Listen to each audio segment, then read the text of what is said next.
Hey there, and welcome to the podcast Tiling Connect, hosted by Mark Moskwa. This show is designed to connect people with the best information intended to strengthen the business of tiling. To keep up to date with all the episodes, don't forget to subscribe. Tiling Connect is brought to you by Lux's Grates, the leaders in aluminium drainage, which are UV stable, rust proof and customisable on site. Available at your local tile or plumbing shop. Hey everybody, Mark here from Tiling Connect. Welcome to today's episode.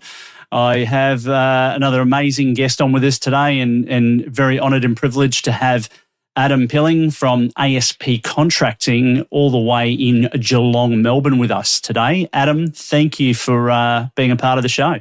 No worries at all, Mark. Thanks for having me. Mate, you're very welcome. It's always great to connect in with new people in the industry. I'm sure that at some point we probably ran into each other, when I was working for National Tiles and I was at Geelong there. But I can't remember the face, but I'm sure we did. I'm sure we did at some stage, yeah, definitely, or at a trade show or somewhere. We would have connected somewhere, that's for sure. Absolutely. Well, mate, thanks for jumping on the program. As you know from listening to a few of the episodes, we really do like to get into the hardy part of the show pretty early, and we want to find out more about you, mate, in the hope of strengthening the business of tiling. So I'm going to pass it over to you, mate, so you can give us a bit of a background on you and your career in the industry and how it all started. Okay. Well, Geelong born and raised. Grew up, my dad was a tradesman, so always been hands-on, school holidays and weekends, always trying to earn a bit of pocket money, and got taken to work many, many times. Left school at 16 to do a carpentry apprenticeship. So did that and saw that out and really started just wanting to, I suppose, experience all parts of construction. My dad did brick paving and bricklaying, and worked with him for a little while, moved on into civil construction, did a few years of civil construction, sort of just starting out as virtually a labourer and working my way up to a senior foreman. And then got into waterproofing purely by fluke. A good friend of mine's dad had a business, they were working doing waterproofing, and I just said to him one day, I need a change. We just happened to be on the same job together, a commercial job down the coast. And he said, we're looking for someone. Do you want to come work for us? And I had no idea what waterproofing was. Back when I was a carpentry apprentice, there was no waterproofing I ever saw really, besides maybe a bit of black bitumen. And so he sort of showed me a few things they were doing, and we had a chat, and I chatted to his dad, and we literally struck a deal. So I gave notice from civil construction and moved into waterproofing. Wow. So I was with them for approximately 4 years, Geelong Waterproofing.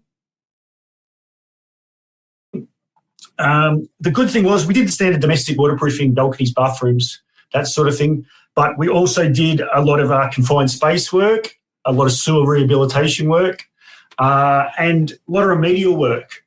So got to see a lot of different things where the sort of, I suppose, the average waterproofer wouldn't see. Working in the outfall sewer, working in pipes with live sewer going through them, working under full breathing apparatus, 20, 30 metres underground.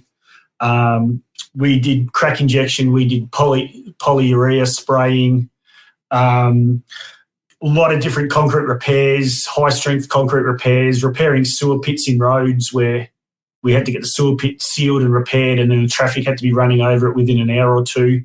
Wow. So I got to do a lot of that sort of stuff. So that was a brilliant start to my waterproofing career. Yeah. Fantastic, mate. And wow, so you started in construction at an early age, and it's obviously unfolded into what it is today. And it must be such a good feeling to have that much experience, particularly in the waterproofing space, to be able to lean back on that, with any current work that you do, as opposed to, someone that's just literally done one style of waterproofing for their career. Do you find that's a big advantage? Yeah, I think so, because personally, I do basements, bathrooms, balconies, your stock standard stuff. That's obviously the bread and butter. Yeah. But I love the remedial side of things. I love trying to find where is water coming from, how are we going to fix this, how do we repair it, basement cellars, leaking pipes. We've fixed leaking pipes that are still 3, 4, 500 mil diameter concrete pipes that are still under pressure, and we've managed to fix them without having to stop the water flow. Things like that.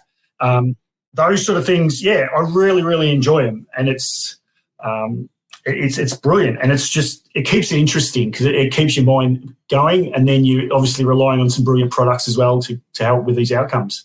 Yeah, fantastic, man. That's awesome. Thanks for sharing, buddy. And so would you say that waterproofing is really the core part of what you do, or are there other things around waterproofing that you're involved in as a part of ASP Contracting? Well, I suppose I started ASP Contracting because it started as carpentry. I was doing carpentry. Yeah. And then like I said, I left that and ended up in waterproofing. I probably did, like I said, about 4 years with Geelong Waterproofing for different circumstances. I always had a thing I wanted to do commercial, high-rise. So I went back to that for a little while and jumped on doing formwork for a couple of years in Melbourne. And then what happened? Global financial crisis hit. That all changed, and just happened to bump into my old boss from Geelong Waterproofing one day. He's like, "Hey, what are you doing?" I'm a bit quiet. I need someone. Do you want to come back? Yeah. And then it was like that. So I ended up going back there for about another 3 years doing that, and then ended up, going out on my own. Yeah, cool. So it was really good. I think what I think a huge privilege was he taught us how to do it right. Yeah. I've got to take my hat off to him. His name was John Smith. Brilliant guy as far as a boss was concerned. There was never a time we got told, hurry up, rush. It was always take your time, do a good job, prep it well, let the coats dry the right amount of time they need. It was if we're not done today, we'll go back tomorrow. It's not a problem in the world. It was always use the best possible products, always got the reps to come out and train us and, show us in those products. We, like I said, we never got told to rush. It was always, we're going to do it once and we're going to do it right. Yeah. So it's obviously a big quality focus, right? That's right. It was always, I never want to come back to these jobs. That was his sort of thing. We're going to do it to the best of our ability with the best possible products. And I think that's just the philosophy I've taken with me, that, you get one shot at it. So let's do it right. Yeah. Yeah. Super cool, man. Awesome.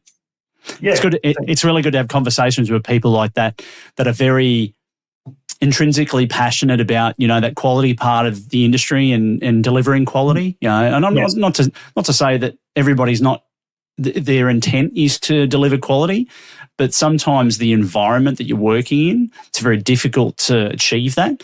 That's right.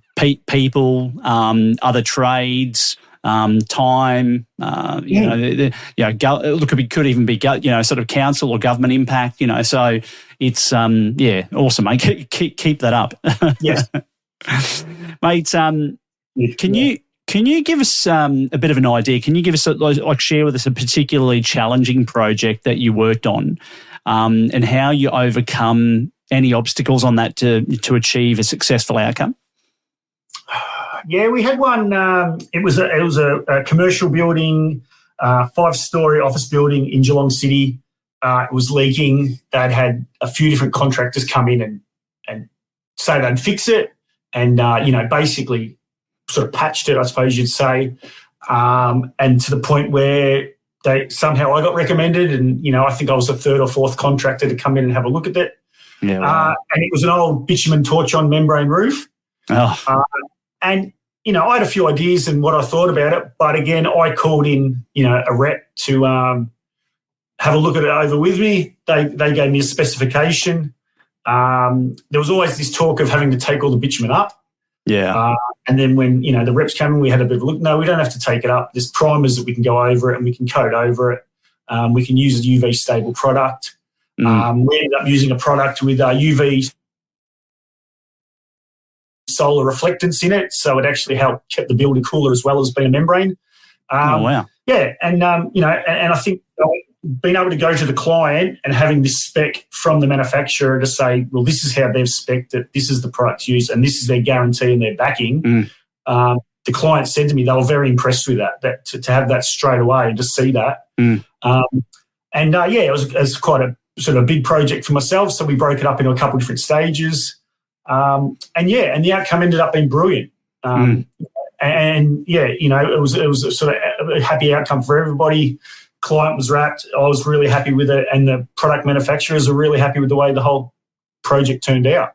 Yeah, look, it's a pretty cool example. Particularly, I mean, I did about 7 or 8 years working for a couple of different adhesive manufacturers in Australia, sort of part of my repertoire with my career. And I always highly encouraged a lot of the people that I dealt with, particularly tiling contractors and waterproofers and things like that, that if you ever had a question in a technical capacity, don't ever not call us for advice. Like, get us on site, let us have a look at it. Yes. Check out, what the parameters are, because, there might be certain things that, could potentially be, that could exacerbate the issue and make it worse.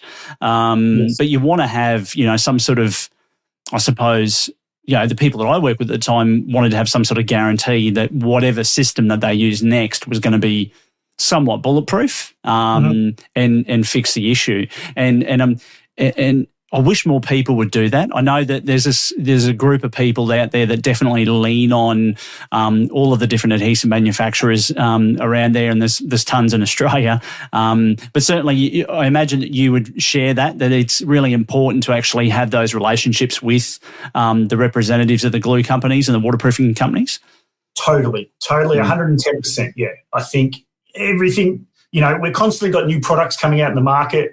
Not just in the waterproofing products, but the construction products, new sheeting, new claddings, all sorts of different things. And you've got to find out about the makeup of those products and how things going to bond and what's going to react, and, that sort of thing. Yeah, so there's always that talk going on, and it's constant, And I think we're all constantly learning. We never stop learning, and I think that's a great thing. Yeah. So. Yeah, you've got to have a good relationship with your reps, that's for sure. Nice. That's priority. Nice. No one knows. And even the reps will admit sometimes they don't know, but they're always happy to go back, to their companies and chase up a bit of information for you. Yeah. Yeah, I had some pretty good relations. Sometimes it involves doing some tests. I've done, that sort of thing. Yeah. No, sorry to cut you off there, mate. I had a couple of really powerful technical guys that worked for one of the companies that I was involved in, and one of the guys who's obviously long retired was he's been a chemist for 35 years, and his knowledge around chemicals and how they work, and particularly during their application, was just phenomenal. You could ring the guy. The only problem was when you called him for support, you could be on the phone for 2 hours. And that obviously chewed up a lot of time, because Mike was he loves sharing information. So you'd ask him a pretty direct question, and he'd go, "Look, I could answer it this way, but let's talk about these other 4 parameters or 5 parameters that could actually affect the performance of the product in that area." I'm like, Mike, I don't have time, but I'll give you 10 minutes and let's talk about just the 2 parameters because we need to get the solution pretty quickly. But he come from a place of goodness, because he was trying to educate us as salespeople about why he was sharing the information with us, so that we could then give it to the contractor. So anyway, long story short, mate, what advice would you give aspiring contractors in the industry that are just starting out? Like, they're just about to finish their trade, and obviously you're in that waterproofing. Waterproofing is a big part of your space right now.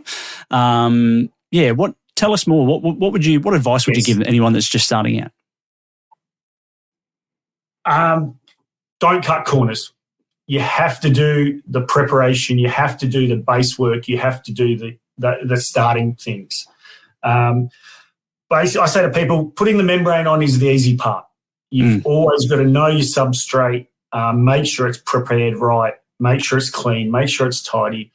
Go through all those things because all you're doing otherwise is just putting a Band-Aid on an axe wound. I think it's just do the preparation, and there's that old saying, fail to prepare, prepare to fail. Yeah. That is the big thing. And I get it. I still get it a lot. Builders trying to rush you. Come on, mate, we need this done. Come on, mate, we want to get the tiler in. Come on, mate. And you just have to stand your ground and say, I need so long to get the work done. It needs so long to cure. Yeah. Then you can get your tiler onto it or whoever's following on. But don't let them pressure you. It's a huge part of it, waterproofing especially. Yeah. No, I agree, mate. Awesome. Yeah. Very awesome. Tell me, look, one of the things that I think obviously is very difficult in any job or any career is obviously staying motivated, right? And keeping an upbeat approach to everything that you do. Yes. I suppose inspired is probably one of those things as well. I find that really interesting is to stay inspired in what you're doing. I mean, today we work very differently to the way that our parents did when they grew up. My father was in the police force for 21, 22 years before he retired, and you still see it in snippets in life where people have been in jobs for a long time, but it's slowly but surely fading away where, particularly with the younger generations, they might be in a job for 12 months and that's like a lifetime. So what do you do to stay motivated and inspired, especially during sort of difficult times or when you get or when a setback occurs? You definitely need days where you have to be able to step away. You have to just say to yourself, right, I'm having today off and I'm going to, for example, I love riding my bike. I'm going to go ride my bike for a day just to get out, clear the head. And I think, it's these, like you say, this modern day and age, it's changed a lot, and things like, mental health days are becoming quite a big thing, and I believe they're quite an important thing. Might be, I might take a couple of days off and go away camping and fishing with my son. Yeah. And it's just that clear the head, quiet time, the precious things in life. Bit more on a sort of, I suppose, work trades basis of things. I like to go to trade shows. Oh, cool. Take a day off work and go to the trade show. I'll try and find one of my mates that's in the trade as well. Right, there's a trade show on. We go into it for the day. You get to speak to some new, see new products that are coming on the market, see new tools, meet new people in the trade, and then you might go, right, come on, we're going for lunch or we're going to go for dinner afterwards and make a day of it. But yeah, you walk away with, a bag full of brochures and information, and you've created some new contacts. And sometimes, you'll try these new products. Sometimes they work, sometimes they don't. Sometimes you'll never see them get out of the trade show. But it's just a change of scenery, but I think it keeps you focused on the job and what's going on, but you're still just breaking that cycle up a bit. Yeah, it's an awesome attitude to have, mate. Like I love I suppose the self-realization and self-talk that you need to have with your own body and mind when you go, look, I just need to take a day off for me. Particularly, I've got mates who are tilers and plumbers. I've got mates in Melbourne, and they work sort of tirelessly long hours, and it can be 6.5 days a week. And if you're doing those sort of hours, you really do need to look after yourself and take a break. And particularly, in that trade space, connecting and networking with other people in the industry, you might only pick up one or two things from a trade show, but they could be worth thousands of dollars if you put them into an application with something that you're doing in work, or a product that can give you back, I don't know, 2-3 hours a day.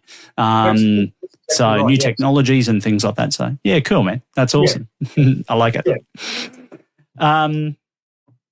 Can you tell us about a particular project that you've done recently or in the last few years that you're particularly proud of? It stands out, like one of those ones that, Yeah, I got to work, just off the top of it, I got to work with a couple Italian brothers that have a building company in Melbourne. They're not sort of big on advertising or anything like that. Again, I got recommended to them, didn't know much about them. We built a beautiful place in Toorak. If you know it, it's probably, the nicest suburb of Melbourne. This house was absolutely stunning. We're talking, I think, $15 million. Nice. But just to work with these brothers, they just had this attitude of, we're not building for a 7-year warranty, we're building for life. And just to see... I like that. Yeah, that was their attitude. And just to see the way they worked, and they were... three of them, I think the youngest one's, in his 50s, and they said, we've always done our own waterproofing because we just don't trust anybody. Yeah. Their dad had come out from Italy and started the business, digging footings by hand and everything by hand and the old hardened frames. They built this business, and these boys had built up to this sort of calibre of home. And they said, look, we're just getting too old now. We're just getting the body's too sore. We don't want to do our own waterproofing anymore. And I got recommended to them. But just to be on their site and just to see how they operated, and at least one of the brothers was there every single day for every minute of the day. The only time he left usually was he'd leave every day in the afternoon to go grab a couple of beers and some waters, and he'd come back, and every afternoon everybody would have a beer or water or something, just to finish that last 15 minutes of the day. Yeah. But just to see the way they ran their site, and the way they constructed things, it was a beautiful thing to see. And I was really proud to be able to be part of that build. Yeah. And they're going to do, they've got another one starting up at the moment. They've contacted me about doing some work on shortly. And it really made me smile just to be able to, when they called me up for this build, because to be picked to be able to work on a home of that calibre, I think it's a really beautiful thing. And it was just a really enjoyable experience to see the pride and the passion of every one of their tradesmen and the way these gentlemen worked. It was beautiful. So, that was a great thing. That's an awesome share. Do you think that that's something that's lacking in the industry? That pride? Yes. Like, I mean, I don't want to pick on the industry, right? No, because I'm here to strengthen the business of what we do. But there's so much bad news coming out of Melbourne at the moment on mainstream media. Now, look, I'm not a mainstream media expert, and I certainly, I don't follow. I don't believe everything that you were told, but there's a lot of other independent journalists as well that are out there doing stuff on, things that, stuff that's coming out of Melbourne. I know that it's happening in every state, but there just seems to be a little bit more of a focus in Melbourne. So have we lost? Do you think we've in some part we've lost what that quality aspect of what we're doing? Is it just rush, or what do you think's happening? I believe it's a combination of rush, and just not enough skill set. Yeah. These you speak to these builders, and some of them, and they've got the best intentions in the world, but they've literally hardly just come out of studying, and they're trying to build these huge big buildings. And then, but they're not on site every day, and they're not, there's just a lot of things that could be done a lot better that are overlooked. I just, again, I think any builder that started hands-on is always a much better builder. Sort of grassroots, worked his way up in a way, seen the whole bigger picture of it, often has a lot better idea what's going on than some builder that's sort of stepped out of university and, straight away thinks he's a builder. But I don't know, I find just from my point of view, I never or very rarely get asked for my qualifications. I very rarely get asked what product are you using, what manufacturer am I using, anything like that. 99% of the time it's how much and how quickly can you have it done. Yeah. And I think, waterproofing has got to be, one of the most crucial parts of a build. I'm not trying to, blow my own tyres up or anything like that, but I believe it's a very serious part of the build. You can, mate. It's my show. You can do whatever you want. Thanks. But yeah, they still just don't seem to take it seriously enough. And I think I walk in and like balcony decks are a huge thing. You walk in and they're not right. They haven't been constructed right. Yeah. And I say to the builder, that's not right, and that's not right, and that's not right. Oh, it's okay. You're going to waterproof it. I said, but we've got issues. We've got issues before I'm even starting here. Yeah. And it's, but can you sort of, when can you have it done? Like the tiles lined up. When can you have it done? And it's like, mate, this is going to cause you a lot of grief down the track. And yeah, I think we need to look at just that slow it down a bit, slow it down, and make sure things are right and the quality. And again, like some of these builders, they don't have a foreman, or no one's there overseeing some of these trades and checking that has it been done right? Is it to the standard? Is it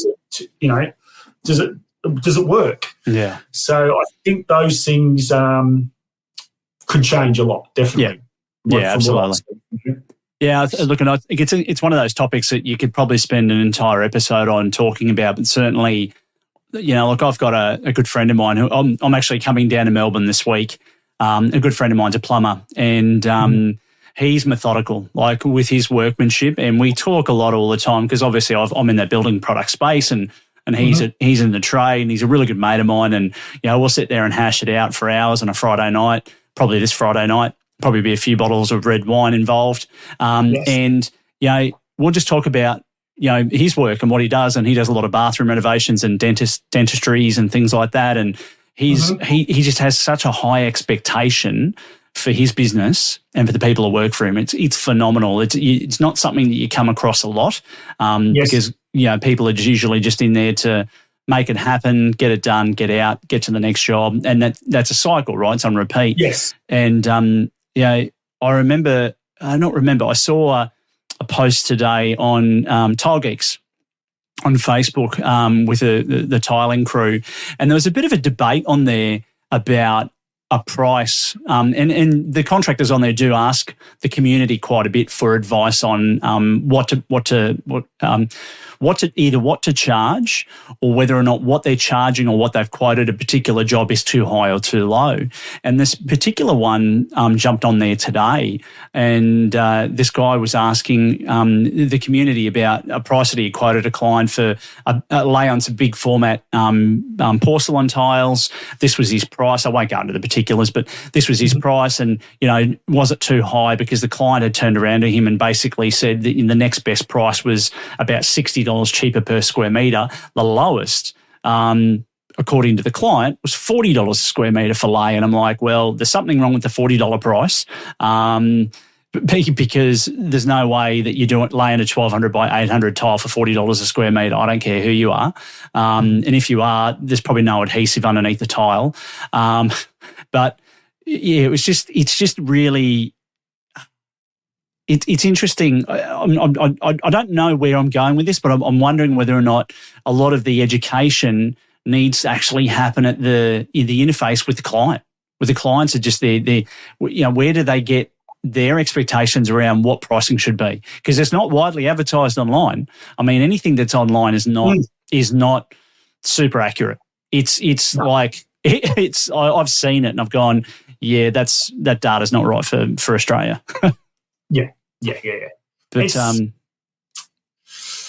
I've had a few just in recent times. A few younger crew come to me, and they're on site, apprentices in different trades, or even a couple of labourers, and waterproofers. You guys make a fortune. Yeah, I've heard that. Yep.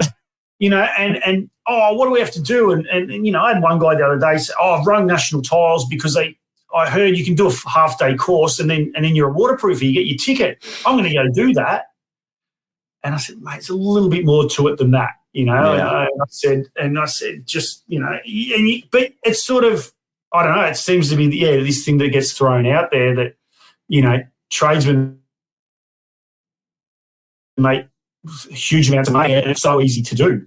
And I don't know, waterproofing I've seen around here seems to be like the new gyms mowing. Everybody thinks they can pick up a bucket and a roller and off they go and they're a waterproofer. So much more to it. You're constantly seeing, new utes and vans getting around, new businesses starting up. And look, good luck to them, but it's not just, I think people just seem to think it's just rolling on some membrane, Yeah. There's quite a bit more. There's quite a few more procedures that have to be implemented first before, as you know. Yeah, that's right, and I think it seems to be happening in quite a different amount of trades. It's the skill set. Yeah, guys seem to. Victoria, you don't have to be licensed in most things. No. I still can't believe waterproofers don't have to be licensed. Yeah, it's crazy. A lot of other trades. I know a lot of the other states you have to be licensed pretty much to do any trade, which I think is a brilliant thing. Yeah. Yeah. Look, and the thing is... and I really wish they would bring it in here in Victoria. Yeah. Yeah, look, I'm with you. Just to keep us accountable and have some sort of a governing body watching over us. I literally today, I stripped a tile deck that had failed. Look, the tiling was a beautiful job. The builder had told me that the tiler had done the waterproofing. The waterproofing was actually a beautiful job, except he had used a stock standard porous primer over all the stainless steel flashings.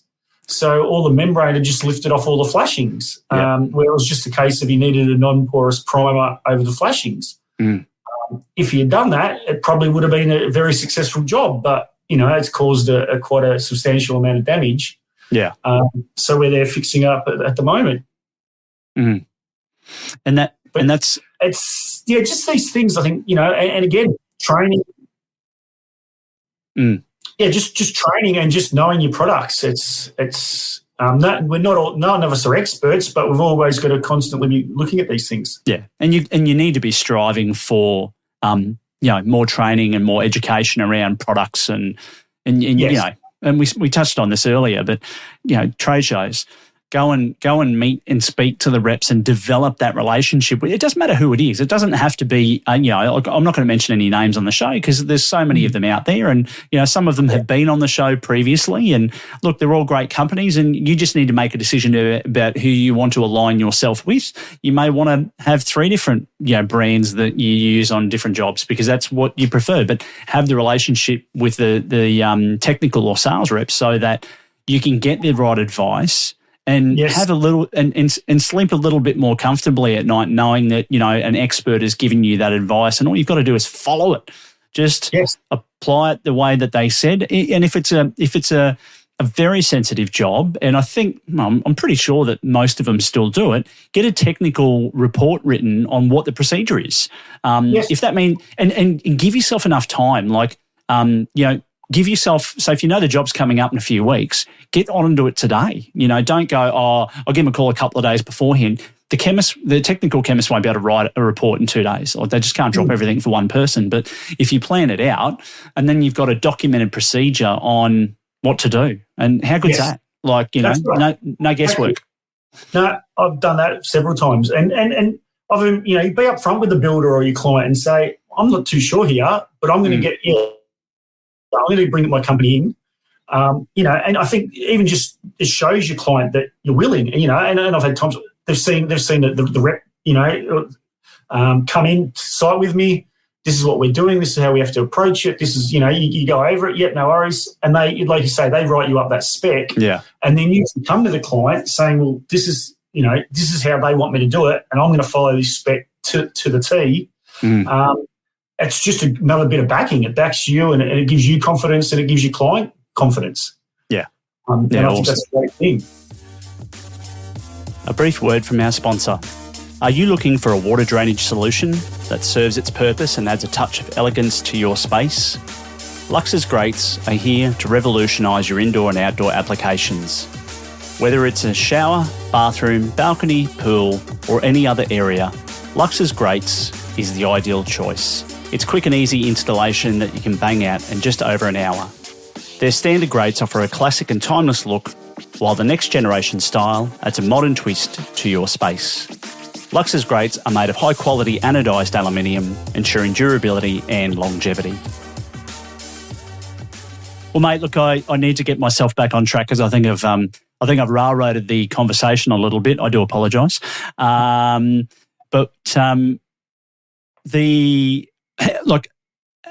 With what you do, and I know it might not be as well, look, I shouldn't. I'm not going to say that. With what you do in your trade, how do you approach each project with a creative mindset, and what are some of the ways you bring your style to the work that you do?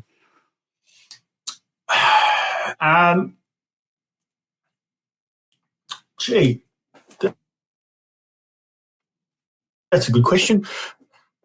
I think I like to always go in and look at the job and check that everything's bulletproof before I start.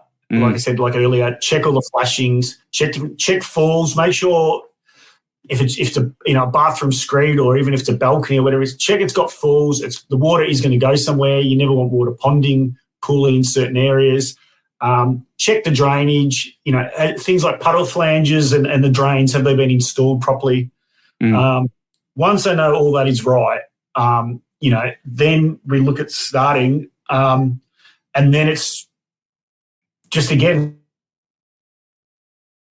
like I spoke about earlier, just preparation. Just make sure everything's prepared right.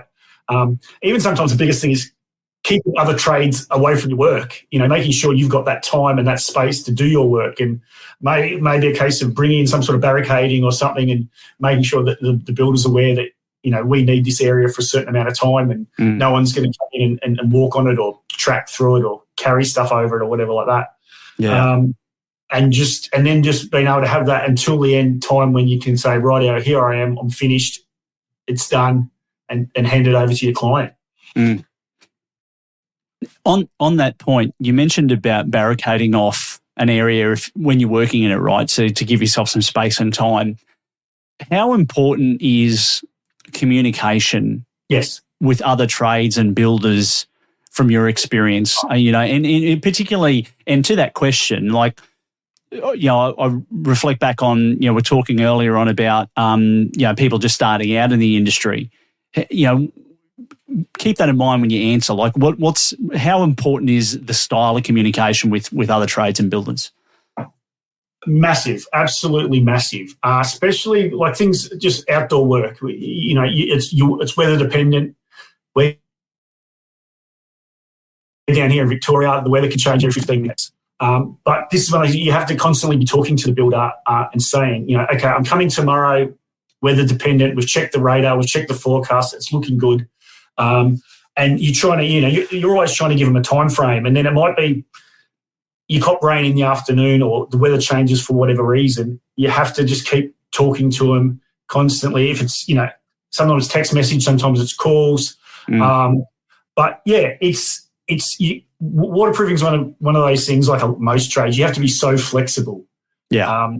One day you think you're going here, it can be the next morning you wake up, something's changed, or the builder rings you and says, hey, this guy didn't get finished, or hey, the screed isn't properly dried yet, sorry, you can't get onto it, or the plasterers haven't sanded yet, you can't get into those bathrooms. It's a constant juggling act. So, yeah, and I sort of say to people, they try to book jobs in, yep, that's fine, it's an exterior job, we're going to look at it, but it's weather depending. Let's see, another week or two's time when we get a bit closer, how's the weather forecast looking, what's going to happen? And then it's even a case of, access. How do we get access? We're not sort of walking through mud or something like that. You can't be taking mud on the deck. So have we got a clear access? Yeah. Is there access undercover? Can we cover it? Is there some way we can, set up some sort of temporary shelter maybe to keep the rain off it? But communication is huge.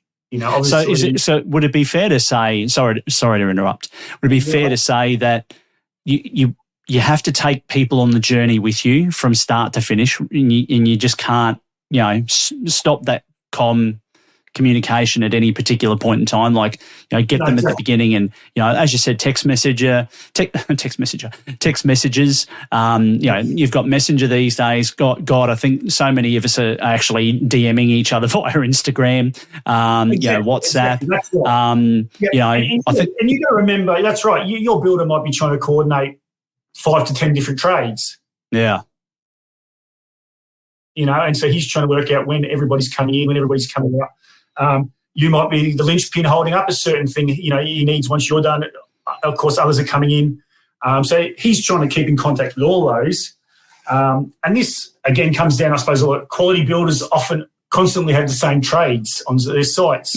So you get to know the plumber, you get to know the electrician, you get to know the concreters. You usually know them, and there is a good working relationship. And and even sometimes the other trades will contact you and say, "Hey, mate, I'm just running a bit behind here. When were you planning on getting in?" Vice versa. While you're here, could you do that? That'll help me out. And it's crucial. It's totally crucial. And I hate having my time wasted. I hate wasting other people's time. So I'm always trying to do those communications. And builders can get very angry very quickly when you say you're turning up and then you're a no-show. Because nothing worse. Everybody's got a program. That's right. Yeah. Well, mate, I failed to ask this question earlier as well. How big's your team at ASP Contracting? I am a one-man show. Get out of here. No way. Serious? Mate, you talk like a guy who's got 20 blokes working for him. No. I just I've had a couple guys sort of here and there, and just through circumstances, I just ended up sticking to myself, and this is how I like it. Yeah. I suppose in a way I'm a bit of a control freak, so I like to know that I know everything I've done for the day, and how my systems run, and I can go home and sleep well at night. Yeah, cool. I know guys. I've got some good mates that run some big crews and some big companies, and I take my hat off to them. Like it's a huge effort. Yeah. And but it's just not me. It's just not the way I like to run. And I like it. And I've actually even had builders say, if I employ you, I want to see you on site. I don't want to see other guys, and that sort of thing. So it works well with the builders I work with. Yes. Yeah. Nice. Awesome. Yeah. Cool. Well, mate. Obviously, as we near the end of the show, we have a few more questions to ask, but I will let you know that, and I think I shared it with you, that we do have some fast track questions coming up, which are pretty cool. It's an opportunity for our community to get to know the guests a bit better. So there'll be some fun ones in there to have a bit of a chat. But I noticed that you've got a really strong following on social media, particularly Instagram. Obviously, for most people out there know in our community that it takes a lot of hard work to develop that portfolio online. What what are your tips and tricks, mate? How have you achieved what you have with your following, and I suppose more importantly, how important is marketing for your brand and for your business? Honestly, I would say my main marketing is word of mouth, recommendations, that sort of thing. Number 2 would be Instagram. I find a lot of things, people ring, especially when it's like an owner builder and that sort of thing too. They'll often ring, asking questions. You can say to them, look at my Instagram. There's a picture there, I did this or I did that. And it can save, again, a lot of time on the phone trying to explain to them things. They can see what you've done, different jobs you've worked on, that sort of thing. Yeah. I think it's a great thing. Yeah, some people ring me and go, oh, you work for this guy or you work for that guy. We love that style or that build or that sort of thing, or we see you in that area, so that helps. I'm definitely by no means tech orientated at all, so there's no trick reels and beautiful videos and that sort of thing going up. And I even find waterproofing, well, it's not the prettiest thing in the world, but try to just show different aspects of it. Sometimes put up photos of the finished build. It's actually nice to see the thing when it's completed, and even some of the more different sides of it, the remedial sides of it, and like I said, negative waterproofing and a few different things that I suppose isn't your stock standard waterproofing. Yeah. I like to do that and be able to show, different products and what these other products can do and things that can be achieved outside the realms of the norm. So it's a little bit like a pride portfolio, right? In a way.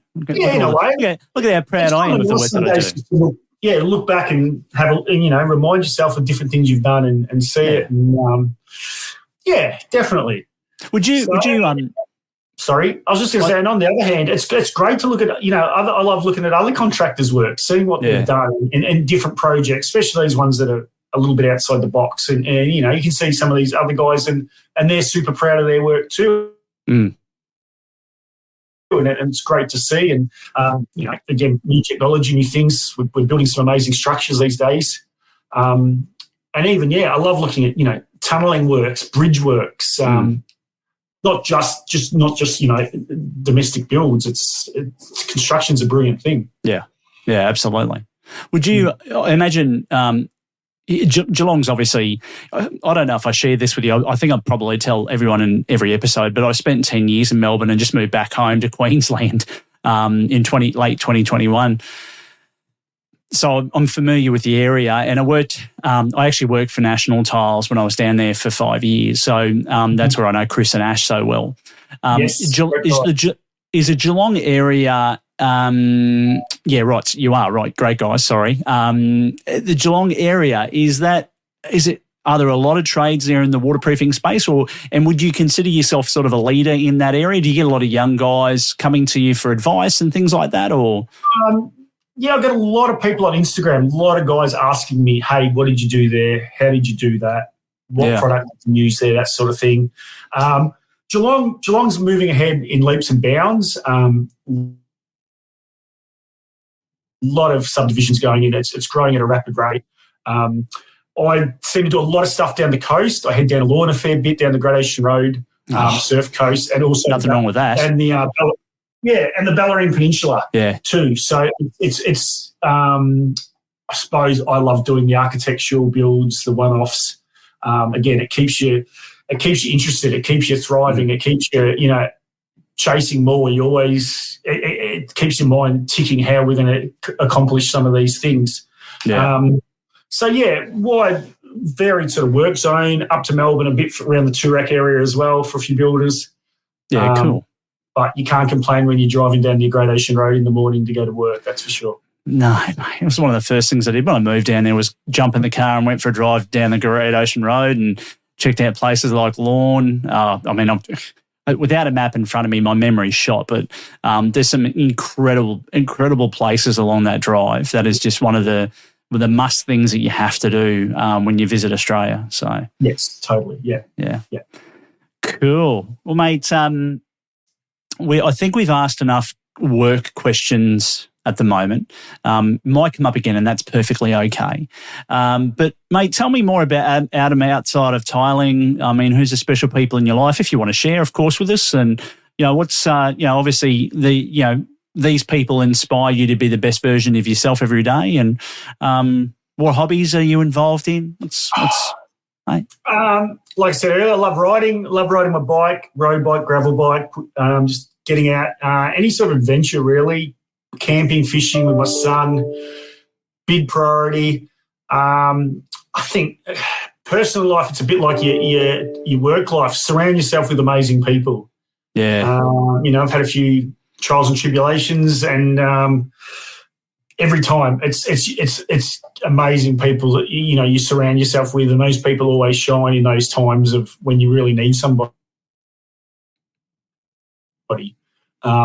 And like I said, I think that goes in personal and work life. It's a huge thing for me. I think I've only got a small group of core friends, but I value them very, very highly. They're just amazing people, and I think that you can't ask for more than that in life. Yeah, awesome, man. That's great. Fantastic. Hey, when you said you ride a bike, I'm imagining it's a road bike of some sort? Push bike, not a motorbike. Oh, it is push bike. Okay. Yeah. So push bike, and I love my gravel bike. So I love just getting out. Right. Again, great way to clear your head, get off on some gravel roads, some tracks, and just go explore nature and see where you end up. That's cool. Yeah, I couldn't recommend it more highly. When you said that, man, I was like, straight away, Nicole Kidman, Tom Cruise, BMX Bandits. I was like, yeah. When I was 16, back in the day. When I was a kid, mate, I used to watch that all the time when I was younger, so it was great. I used to love it. It was on replay all the time. Yes. And Rad. Did you ever watch Rad? Yeah. Yes. Best BMX movie ever, Yeah. Oh, my God, that's showing my age. Well, mate, what does the rest of 2023 look for you, personally and professionally? Anything happening? Anything exciting? Well, Um, my brother and his family live in Noosa, so trying to get up there as much as possible to see them. Yeah. Warm weather and a surf is always brilliant. So and Nice. it's always high on my goals to get up there and visit them and see them. He's got his own business up there. He's a big inspiration to me and his family. So anytime I can get up there even for a couple of days, it's a highlight of my year, that's for sure. So hopefully awesome. get up there before Christmas kicks in. Nice. And then it'll be the crazy Christmas rush for work and that sort of thing as well.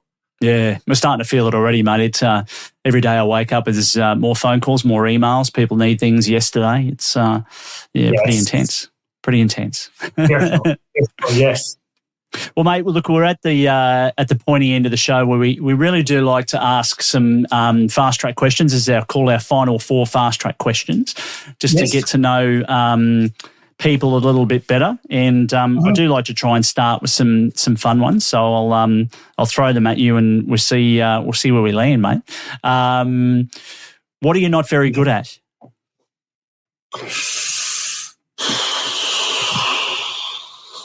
A lot of sports.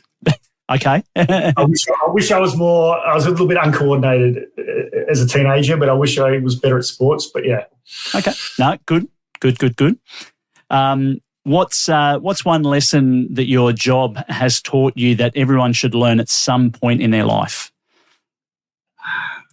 Never take shortcuts. Perfect. I love it. Whatever you do it to the best of your ability.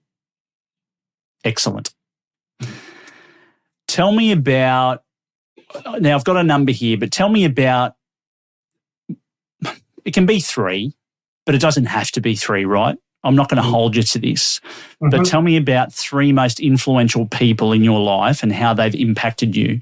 I'm happy for you to dial that back to 1, but yeah, give us a bit of a look in on. My dad definitely brought us up with a good work ethic and is a great family life. Good Australian working family. It gave us that that drive to get out and work and. He was the one that, why I wanted to be a tradesman. So definitely him. My older brother, Rob, like I said, he's up in Noosa. He's built a brilliant business and a beautiful family. He always inspires me to keep going. From a work point of view, I definitely have to say, I'm going to mention just a couple of guys' names, Paul Buckley and the late Steve Buckley. Absolute gentlemen and absolute brilliant, have been a brilliant help to me. I think they're pretty well known, the boys at Marpay.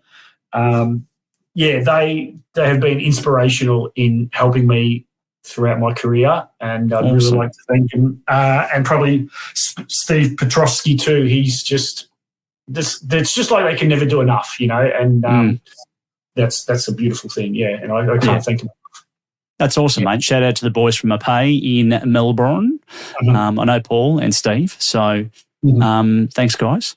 Yeah, thank you. Sorry, mate. I just lost my train of thought because I was thanking people.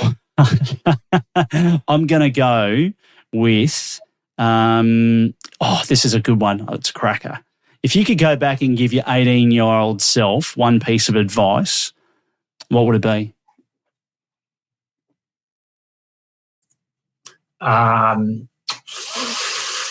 Save more money. I was a bit fraudulent with my spending when I was young. Yeah. I would have got into commercial a lot earlier. Yeah. Yeah. Why is that? The money's a lot better. I think. Yeah. And buy yourself a couple classic Porsches and put them in a shed somewhere. I know. Oh my God. Actually, I can resonate with that, right? I'm not a car enthusiast at all, but when I see the old cars on the roads, and I think, if I could give myself one bit of advice, and if I had the determination to do it, was to actually buy one of those cars and just hang on to it. It's such a cool feeling. Yeah, such a cool feeling. That would have been. That's right. Yes.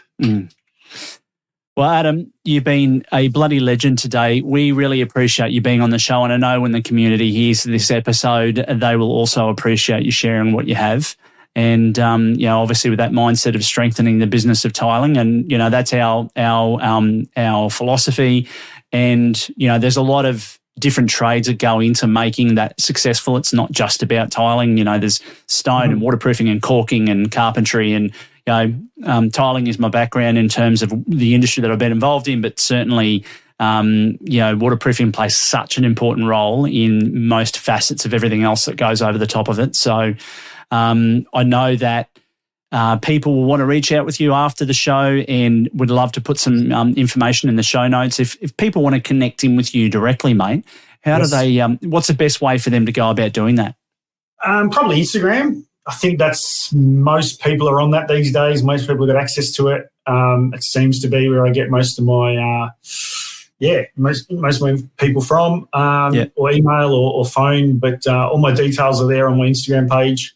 Oh, cool. And I'd be happy to chat with. Awesome, mate. Yeah, for sure.